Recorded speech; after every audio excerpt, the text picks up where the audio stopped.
Bon matin tout le monde! Bonjour la gang. Alors donc aujourd'hui on est au Proverbe 27, on est rendu au verset 14 et ça commence drôlement parce que je vous ai déjà parlé de versets que j'avais de la difficulté à comprendre, que je ne comprenais pas dans le livre des Proverbes. En voilà un. Si Honnêtement l'on là, bénit vas-y. son prochain à haute voix et de grand matin, cela est envisagé comme une malédiction. Ben moi, je pense que j'ai réfléchi quand même à ce passage-là. Vas-y. Cela est envisagé comme une malédiction. C'est pas dit que c'est une malédiction. Ah, C'est écrit, cela est envisagé comme une comme une malédiction. malédiction. Moi, je vois ça comme quelqu'un qui croisait le matin puis qui dit, qui bénit quelqu'un puis qui s'en va sans avoir pris le temps d'écouter la personne. Qu'on continue, une gouttière continue dans un jour de pluie est une femme querelleuse et une femme querelleuse sont choses semblables. Donc, c'est un verset qu'on a déjà vu qui ressemble au Proverbe 19-13. Et imaginez-vous encore, là, Julie le dit souvent, puis c'est tellement vrai, visualiser la scène. Tu sais, t'es couché, là. Hein, t'es couché, tu essaies de t'endormir. Pour une raison ou une autre, tu te laisses sommeiller un petit peu, puis là, tu entends le toc, toc, toc du robinet ou de la gouttière dehors. On se souvient, l'année passée, il y avait eu comme des pluies torrentielles, puis à un moment donné, la gouttière avait débordé un peu. Puis là, tout ce qu'on entendait, c'était toc, toc. C'est comme à un moment donné, c'est comme le toc te résonne dans la tête. C'est Tu te comme. rappelles-tu quand le robinet, je pense que c'était du bain qui coulait à notre ancienne maison? Puis là, j'étais plus capable. Là, t'avais mis une débarbouillette avec un élastique autour. Puis là, ça avait calmé parce que le temps que la débarbouillette soit toute imbibée, puis ça avait recommencé. Bien sûr, c'est sûr, quand elle est Ouais, pleine. finalement, j'avais Mis réglé ça. une Une serviette pour que l'eau l'eau coule coule. tout le long. C'était rien, là. C'était juste un petit écoulement, puis, mais c'est C'est ça. comme au Julie quand on va coucher quelque part, puis tu sais, les horloges qui font toc, Ah toc. non, ça, je suis pas capable. Tu sautes à chaque fois dans le lit. Ça. Ça, Fait c'est que, comme, veux-tu faire de l'insomnie? Pas de problème, je te donne une horloge qui fait tic-tac. Et que si jamais quelqu'un m'offre ça en cadeau, ouais. ça se peut que ce soit une En décoration, tout cas, c'est sûr que hein? c'est pas dans la chambre. On C'est en a des su- horloges dans la maison qui font des belles horloges qu'on nous a données, des belles horloges Mais tic-tac, là. ils font pas de bruit. Non, ils font Ils pas de font bruit, pas ils de sont bruit. silencieuses. Mais D'ailleurs, en parlant d'horloge silencieuse, elle peut bien être silencieuse, là, elle a plus de batterie. on parle encore OK. de la batterie.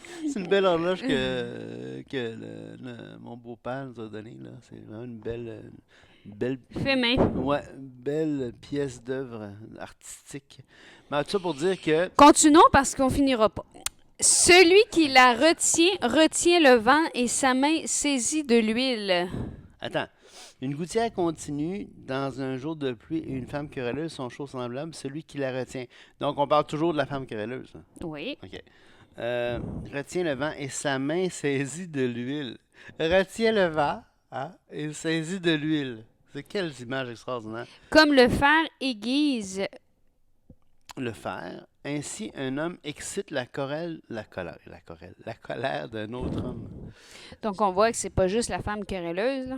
Non. Un homme peut aussi exciter la colère d'un autre homme. Celui qui soigne un figuier en mangera le fruit, et celui qui garde son maître sera honoré. Donc, encore, c'est des beaux distiques parallèles, hein. Une gouttière. Encore, vous savez que le commentaire qu'on a dit hier, qui prenait des exemples courants, puis il comparait la gouttière, la femme, euh, retenir le vent, retenir l'huile. euh, Ensuite de ça, soigner un figuier, en manger le fruit. Tu sais, c'est des comparaisons faites pour illustrer des principes, finalement. C'est vraiment intéressant. Oui, puis c'est intéressant, celui qui soigne un figuier en mangera un fruit, celui qui garde son maître sera honoré. Dans le contexte que le grand maître, c'est Jésus-Christ. Oui. Celui qui garde son maître sera honoré. Ça veut dire l'idée de soigner un figuier en mangera le fruit. Ça me fait penser au fait qu'il faut entretenir. Il faut entretenir notre connaissance de la parole. Il faut plonger nos racines dans l'eau de la parole afin d'être un arbre comme dans le psaume 1 qui va porter un fruit Hmm. et dont le feuillage va rester vert ou encore comme dans l'histoire des serments Oui, exactement. dans Jean. Euh, comme dans l'eau, le visage répond au visage. Donc, si vous avez déjà été en canot ou en chaloupe sur le bord d'un lac, quand le lac est Le très lac. calme, que c'est comme une nappe d'huile, puis là, on regarde, puis on veut voir les poissons dans l'eau, puis tout ce qu'on voit, c'est notre face à cause du beau soleil qui reflète et qui renvoie nos... Comme dans l'eau, le visage répond au visage. Ainsi, le cœur de l'homme répond au cœur de l'homme. Ça, c'est fascinant parce que il y a quand même des belles illustrations tirées de la recherche en neurosciences puis en pédagogie là, dans ça. Là. On pense à l'effet Pygmalion, hein, Julie, quand un enseignant s'attend à ce que les élèves réussissent ou échouent, ça a une influence sur la réussite ou l'échec. C'est sûr que quand tu as des attentes envers quelqu'un qui sont déjà négatives, c'est pour ça qu'il faut vraiment se garder, d'avoir toujours des pensées positives, parce que ça va avoir un impact même avec nos relations avec les gens. Si tu Hmm. t'attends que ça va s'écrouler, ben il y a des bonnes chances que ça va s'écrouler. Dans la vie de tous les jours, on a ça aussi. Si tu attends d'avoir une mauvaise journée ou tu t'attends d'avoir des situations, tu as déjà cette attente-là, on dirait que ce que tu crains, tu vas le provoquer. Absolument. Mais ça me fait aussi penser, ce passage-là, à pourquoi tu vois pas la paille qui est dans ton œil, tu sais. Tu essaies d'enlever la paille dans l'œil de l'autre quand toi, tu as une poutre dans le tien, tu sais. Ouais, ouais, ouais. C'est que des fois, on voit aussi chez les gens les défauts qu'ils ont, sans s'en rendre compte que ces défauts nous tapent sur les nerfs parce qu'en réalité, on a les mêmes. Exact. Il y a aussi l'idée des neurones miroirs, les neurones échos, qui, c'est intéressant parce que quand tu vois l'autre faire quelque chose, les neurones miroirs, c'est une catégorie de neurones dans le cerveau qui vont Être stimulé. être stimulés, présenter des ondes cérébrales qui reflètent les ondes cérébrales de la personne que tu regardes faire ou que tu t'imagines faire.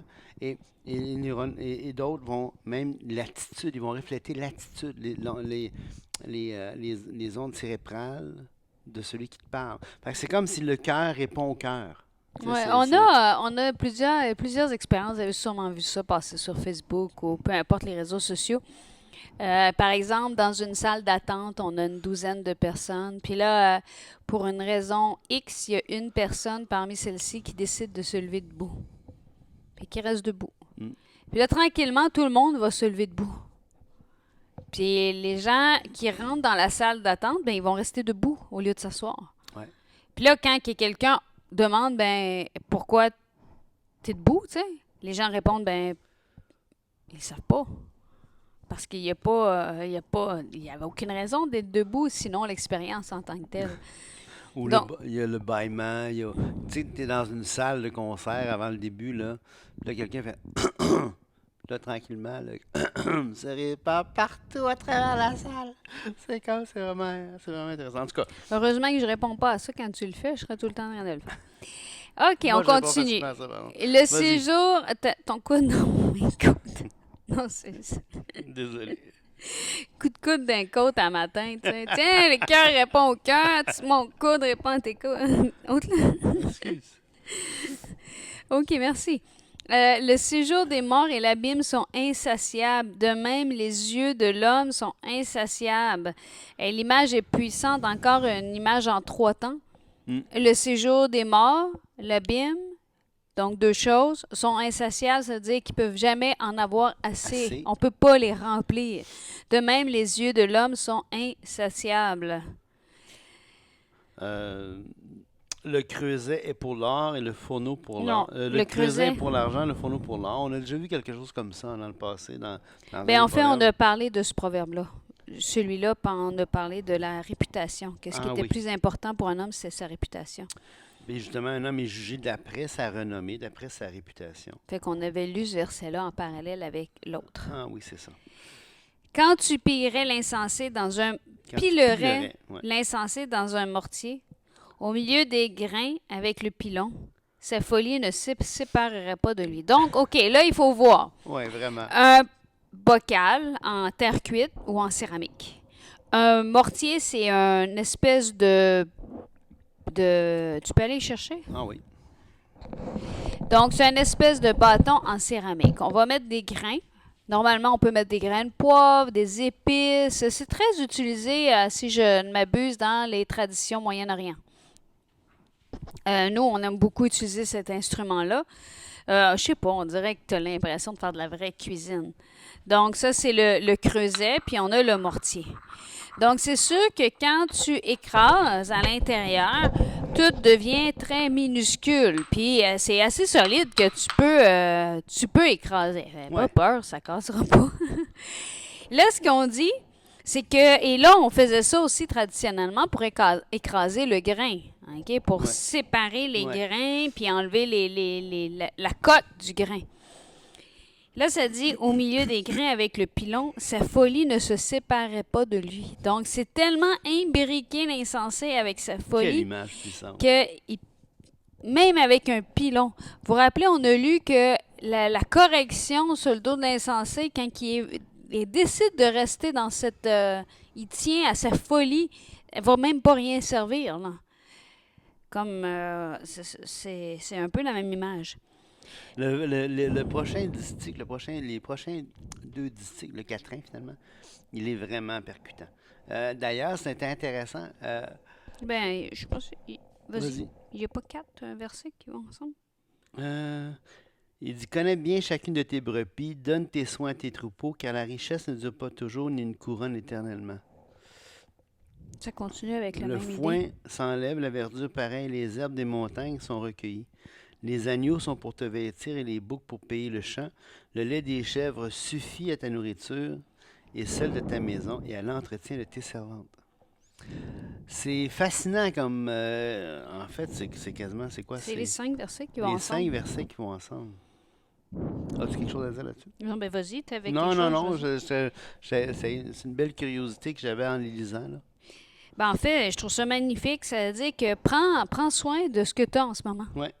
Puis rappelle-toi, même tes brebis, même si tes brebis, les agneaux de tes brebis, tu vas les tuer pour te vêtir, même si les boucs, tu vas les vendre pour payer tes champs, connais tes brebis, connais-la.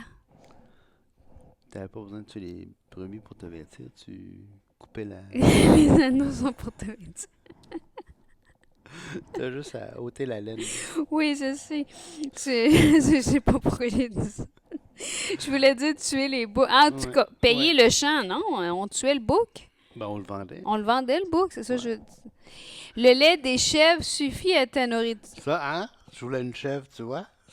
Mais on peut pas boire de lait. Fait que ça servirait strictement à rien. Le lait des chèvres suffit à ta nourriture et à celle de ta maison et à l'entretien de tes servantes. Donc, c'est vraiment... On a vu un passage similaire plus tôt au début des Proverbes. Hein? Le juste prend soin de ses bêtes. Ouais. Je pense que c'est ça l'idée L'idée. qui Puis, est... contente-toi de ce que tu as. Tu sais, contente-toi de ce que tu as. Apprends le contentement. Je pense que ça aussi, c'est un élément important. Oui, puis quand on dit contente-toi de ce que tu as, ça ne veut pas dire que c'est mal de chercher à faire fructifier son avoir. Non. Là. Non. Ça veut dire sois content dans l'état que tu es actuellement. Ouais. Apprécie, sois reconnaissant. Ce que tu as te suffit, c'est parfait. Si tu peux en avoir plus, gloire à Dieu. C'est ça. Gloire à Dieu. Amen. Chapitre 28. Verset 1. Le méchant prend la fuite sans qu'on le poursuive. Le juste a de l'assurance comme un jeune lion. Alors, le méchant, il va se sauver, même si tu ne cours pas après, là, même si tu n'es pas en train de le poursuivre continuellement. Il va fuir. Ça me fait penser, veux-tu ne pas craindre l'autorité? Fais le bien et tu auras son approbation. Ouais. Fait que quand tu fais le mal, tu crains l'autorité, même quand elle n'est pas en train de te chercher, parce que tu n'as pas son approbation. Quand un pays est en révolte, les chefs sont nombreux. Oui, parce que c'est la débandade, c'est l'anarchie, tout le monde... J'aimerais lire un verset encore avec vas-y, le premier excuse-moi. verset. Vas-y. Dans Psaume 53, c'est drôle. C'est un cantique de David. Je dis c'est drôle parce que c'est sur la flûte. T'sais. Puis c'est pas un texte qui aujourd'hui on dirait ben tiens j'ai composé ce chant, je vais mettre ça sur une petite air de flûte. L'insensé dit en son cœur il n'y a point de Dieu. Tut, tut, tut, tut, tut. Ils se sont corrompus, ils ont commis des iniquités abominables. Dieu, il n'en a aucun qui fasse le bien. Dieu, du haut des cieux, regarde les fils de l'homme pour voir s'il y a quelqu'un qui soit intelligent, qui cherche Dieu. Tous sont égarés, tous sont pervertis, il n'en a aucun qui fasse le bien, pas même un seul. Je t'entends vouloir dire que ça ne veut pas dire que personne n'est capable de faire le bien. En effet. On est en train de parler des insensés. Oui. Puis on est en train d'écrire une hyperbole. Oui, c'est ça. Les insensés, puis une hyperbole poétique. Oui, mais c'est... Écoutez ensuite ce que je voulais dire. Ceux qui commettent l'iniquité ont-ils perdu le sens? Ils dévorent mon peuple, ils le prennent pour nourriture, ils n'invoquent point Dieu. Alors ils trembleront d'épouvante sans qu'il y ait sujet d'épouvante. Wow. C'est une conséquence à Vraiment. l'iniquité. Vraiment. Dieu dispersera les eaux de ceux qui campent contre toi, tu les confondras, car Dieu les a rejetés. Hmm. Donc, il y a toute cette idée-là aussi que Dieu, ça me fait penser un petit peu à la colonne. Hein. D'un côté, Dieu se manifestait comme une colonne de fumée, puis de l'autre, une colonne de feu. Ouais, c'est ça. C'est comme si la bonté de l'Éternel est une bénédiction pour celui qui marche. Mais la bonté de l'Éternel va aussi, la justice de l'Éternel est une bénédiction pour celui qui se confie en l'Éternel, parce que l'Éternel a pourvu dans sa bonté à une solution pour cette justice-là. Ouais. Mais la justice de Dieu est une épouvante pour celui qui décide de refuser Ouais. cette justice-là, Cette justice-là. Absolument. ce paiement-là, et qui refuse la bonté de Dieu. Quand un pays est en révolte, les chefs sont nombreux, mais avec un homme qui a de l'intelligence et de la science, le règne se prolonge. Alors, pays en révolte, on le voit, hein? On le voit dans les nouvelles en ce moment. Il y a plein de chefs. Puis il y a toute l'histoire de l'Antifa, il y a toute l'histoire de toutes sortes de mouvances qui sont là, qui vont s'approprier, si tu veux, le désarroi, le drame qu'on a pu voir aux nouvelles. Et puis il y a plein de chefs, puis il va y avoir la révolte. Et les gens vont vouloir, les chefs vont se multiplier, la révolte, ils vont vouloir capitaliser sur ce drame-là épouvantable. Mais si un homme, tu vois, puis si, justement, si le chef avait eu de l'intelligence et de la science, ça ne serait pas accentué comme ça, là, tu sais. Le règne se prolonge. Un homme pauvre qui opprime les misérables est une pluie violente qui fait manquer le pain. Un homme pauvre qui opprime les misérables est une... Et là, c'est intéressant parce que dans le proverbe précédent, les illustrations étaient avant, suivaient l'application. Et là, c'est comme si l'application devance la comparaison poétique. Ceux qui abandonnent la foi louent le méchant, mais ceux qui observent la loi s'irritent contre lui.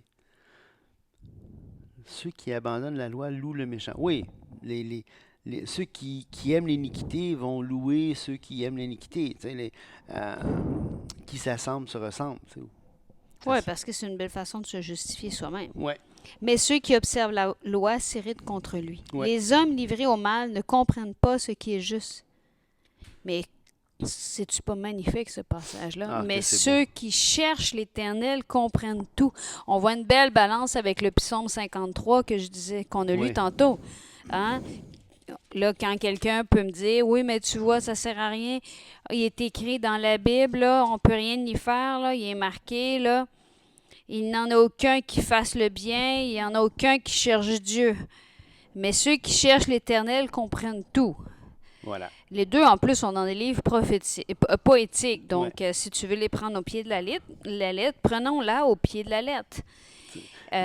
Par contre, l'idée que ceux qui cherchent l'Éternel comprennent tout est repris.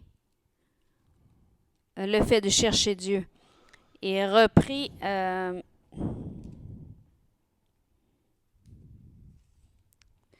Un petit peu. Tu voulais dire quelque chose? Tu peux parler? Non, ben je m'en allais dire juste un commentaire sur le psaume, que ce soit 53, que ça... tu sais, évidemment, c'est des hyperboles poétiques, là. On est dans le texte poétique. On ne peut pas prendre une hyperbole poétique puis en faire un état de fait métaphysique qui s'applique à tous les hommes en tout temps, de toutes les façons possibles. D'ailleurs, dans Acte 17, ça dit que Dieu a voulu que les hommes le cherchent. Fait que j'imagine que ce que Dieu veut, ça se fait, là. Donc, Dieu, les hommes le cherchent en tâtonnant. Dieu, il y a personne qui cherche Dieu continuellement. C'est le reproche que Romains 3 fait. Tu sais, c'est des participes substantivés. C'est des gens, nul n'est un cherchant Dieu. Nul ne cherche Dieu continuellement. Ça ne veut pas dire qu'il n'y a personne qui cherche. Tu sais, il y a des moments dans notre vie où est-ce qu'on va chercher Dieu, il y a d'autres moments qu'on ne le cherche pas. Tu sais. C'est ça le problème, même en tant que chrétien. En tant que chrétien, je ne suis pas toujours en train de chercher, malheureusement. C'est à mon grand désarroi, mais je ne suis pas toujours en train de chercher la volonté de Dieu. Tristement. Je devrais, mais je ne suis pas toujours en train de le faire. Et donc, c'est là le drame, c'est là l'accusation de Romains 3. C'est là, justement, qu'on doit chercher Dieu. Et quand on cherche Dieu, ben là, on a les bénéfices qui sont associés. Et je pense que c'est pour ça aussi l'importance du corps. C'est pour ça l'importance même du couple ou de la famille. Parce que quand un des membres est en train comme tu dis, n'est pas tout le temps en train de chercher, ben on est là les uns pour les autres. Hein? Ouais. Donc, on devrait être capable de se rappeler à l'ordre, de dire « Hey, non, non, non, qu'est-ce que Dieu veut? C'est quoi la parole de Dieu enseigne? » Et de s'exhorter les uns les autres. Je pense que c'est ça que ça veut dire quand ça dit « Entretenez-vous les uns les autres. » Oui, tout à fait. Exhortez-vous, encouragez-vous. Il faut, se stimuler, se motiver, s'encourager, s'exhorter à le faire. T'sais. Mais c'est pas parce qu'on peut pas le faire tout le temps que nécessairement on le fait jamais. Oui, ça me fait penser aussi au passage qui dit que si deux aveugles marchent ensemble, là, c'est quoi, non? Ils vont tomber dans le même trou. Oui, c'est ça. Tandis que si... s'il y a quelqu'un qui guide... C'est ça, c'est un peu comme ça. Là. C'est comme si on ne parle, si on s'encourage pas les uns les autres, puis que quand il y en a un qui dit, bon, ben, je sais pas moi, qui faiblit dans sa recherche de l'Éternel, puis que l'autre n'est pas là pour le soutenir, ben, c'est aussi pire que deux aveugles qui marchent le long d'un ravin. Il faut être là les uns pour les autres. Ouais. Si on continue, ben si on revient, mais ceux qui cherchent l'Éternel comprennent tout. Dans le contexte, on parle de qui comprennent ce qui est juste. Donc, c'est possible de connaître la justice et de la comprendre si on cherche l'Éternel. Et on voit bien dans ce passage-là l'hyperbole. Hein? Parce que on voit bien qu'il y a plein d'hyperboles dans le langage poétique. On ne devient pas des dieux parce qu'on cherche Dieu. On ne devient pas omniscient tout d'un coup parce qu'on cherche l'Éternel. C'est une hyperbole. Hein? Il veut mettre de l'emphase. Oui, ce qu'il veut dire, c'est qu'ils ne comprennent pas juste ce qui est juste. Ils comprennent encore plus. C'est ça. Mais là, pour l'amplifier, il dit qu'ils comprennent tout. Ben oui. Mais même dans les meilleurs temps où est-ce qu'on est plongé dans la parole puis qu'on cherche, je prends l'exemple de Patrice tantôt qui dit ce verset-là, j'ai aucune idée de ce qu'il veut dire. Oui. Puis moi non plus, j'ai donné une hypothèse, c'est ce que je comprends de ce verset-là. Peut-être qu'il veut même pas dire ça. Donc, si on continue, mieux vaut le pauvre qui marche dans son intégrité que celui qui a des voies tortueuses et qui est riche. Ça, c'est beau, ça. Mieux vaut le pauvre qui marche dans son intégrité que celui qui a des voies tortueuses. Le fourbe qui est riche. Hein? Lui qui a manigancé derrière, puis qui pense avoir gagné ou je ne sais pas quoi. Ben, mieux vaut le pauvre qui marche dans son intégrité. C'est-à-dire que la question de la marche de la vie, tantôt je vous disais, c'est pas parce qu'on parle de contentement qu'on peut pas désirer avoir plus puis travailler pour avoir plus. Ouais. On a vu que le paresseux se tourne dans son lit, comme la porte tourne sur les gonds. Mais ce n'est pas une question de richesse ou de pauvreté. C'est une question, premièrement, d'intégrité. Comment fais-tu ton travail? Comment acquiers-tu ta richesse? Comment tu marches à tous les jours? C'est vraiment d'abord une question d'intégrité. C'est pour ça que je trouvais ça intéressant. Tantôt, on avait le pauvre...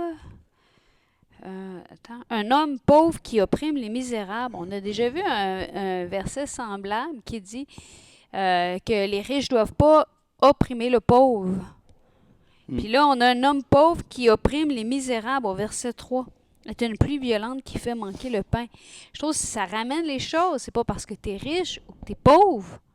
C'est la façon dont tu traites les gens. C'est la Ouais. façon dont tu appliques la justice de Dieu. C'est la façon dont tu marches avec intégrité et droiture. Celui qui observe la loi est un fils intelligent, mais celui qui fréquente les débauchés fait honte à son père. Celui qui augmente ses biens par l'intérêt et l'usure les amasse pour celui qui a pitié des pauvres. Hmm. Donc, le passage ici, celui qui augmente ses biens par l'intérêt et l'usure, ça veut dire qu'il y a des conséquences si tu fais ça. Ça va te rattraper, puis ton argent va être donné aux pauvres. Parce qu'on se rappelle que dans le contexte, C'était interdit. c'est interdit. Et d'ailleurs, dans le christianisme, jusqu'à ce cher Calvin, c'était considéré comme non. Calvin a remis l'usurie, a remis la crémastique comme méthode de s'enrichir en disant que c'est juste l'abus. Mais scripturairement, c'était pas ça. Là, tu sais. Mais aujourd'hui, on n'est pas en train de dire que ceux qui travaillent dans les banques Non, sont... non. C'est un autre contexte, c'est pas interdit aujourd'hui. c'est ça, c'est un contexte différent, une Ouais. culture différente. Mm. Si quelqu'un détourne l'oreille pour ne pas écouter la loi, sa prière même est une abomination. Que c'est fort. Alors, écoutez, quand on dit la parole de Dieu, là, tu sais, si tu n'assis pas, si tu n'écoutes pas, si tu n'oublies pas la parole de Dieu, si tu ne cherches pas la volonté de Dieu dans la parole, prie tant que tu veux, mais ça devient une abomination à l'Éternel. Et je pense que ce verset-là réfère particulièrement à une personne qui, dans sa vie, sait très bien ce que la loi dit, Ouais, et qu'elle devrait faire, et qu'elle décide de fermer son oreille à cette partie-là, se détourne de la loi et fait comme si ça n'avait aucune conséquence. tu sais, ça me fait penser à l'exemple qu'on a lu l'autre jour là, dans Nombre 22-23 de Balaam. Mhm. Tu sais, Balaam prie, tu sais. Les gars de Balak viennent le voir, ils offrent de l'argent pour aller maudire Israël. Lui, il demande à Dieu, je peux-tu y aller? Tu sais, Dieu dit non. Il va, puis là, les gars, ils insistent, ils mettent plus d'argent sur la table, ils retournent à Dieu, Dieu dit non, tu y vas pas. Les gars insistent, ils mettent plus d'argent sur la table. Dieu dit, OK, vas-y. Il y a un ange avec une épée flamboyante qui l'attendait, puis heureusement qu'il y avait un ange qui était là pour le protéger parce qu'il aurait eu la gorge tranchée. Mais on voit, là, tu sais, tu veux, tu détournes l'oreille? Assume les conséquences, mon chum. Mhm. C'est comme, tu sais, ça peut être dans plusieurs domaines de notre vie là, qu'on peut, Ouais. je sais pas, tu es en train de vivre dans le mensonge pour X chose, puis tu continues à mentir, Mm. mais tu demandes à Dieu que Dieu intervienne dans la situation pour qu'elle tourne positive. Mais non, repens-toi, C'est ça. confesse, change ta voix, marche en nouveauté de vie. Ouais. Parce que ta prière, elle est incohérente. Elle est une abomination. Ouais. Et elle peut pas être... et je suis curieuse d'aller voir, si tu me permets, le psaume. J'aime bien lire les psaumes. 66-18, c'est ça? Mhm. Je vais aller voir le psaume 109-7. Si j'avais... Et c'est beau, ça. Vas-y. Si j'avais conçu l'iniquité dans mon cœur, le Seigneur ne m'aurait pas exaucé. Hmm. On voit la même chose, là. C'est que si j'avais conçu l'iniquité dans mon cœur, fait que si au départ, avant ma prière, c'était pour le mal, le Seigneur ne m'aurait pas exaucé, mais Dieu m'a exaucé. Il a été attentif à la voix de ma prière. Alors, le psaume 109 aussi, c'est puissant, ça dit. C'est David qui dit il me rend, verset 5, il me rend le mal pour le bien et de la haine pour mon amour. Place-le sous l'autorité d'un méchant et qu'un accusateur se tienne à sa droite, quand on le jugera qu'il soit déclaré coupable et que sa prière passe pour un péché. C'est puissant, ça. C'est puissant. En terminant, puisque le temps avance rapidement, on pourrait terminer sur ce verset-là et se rappeler que le Dieu de toute éternité, on a vu depuis le début d'étude des Proverbes que la crainte de l'Éternel est le commencement de la sagesse. Hmm. On a vu que ce Dieu d'éternité avait décidé de se faire connaître à travers la parole. et que d'apprendre à la connaître était une des choses les plus précieuses qu'on peut faire sur terre, apprendre à connaître Ouais. ce Dieu-là.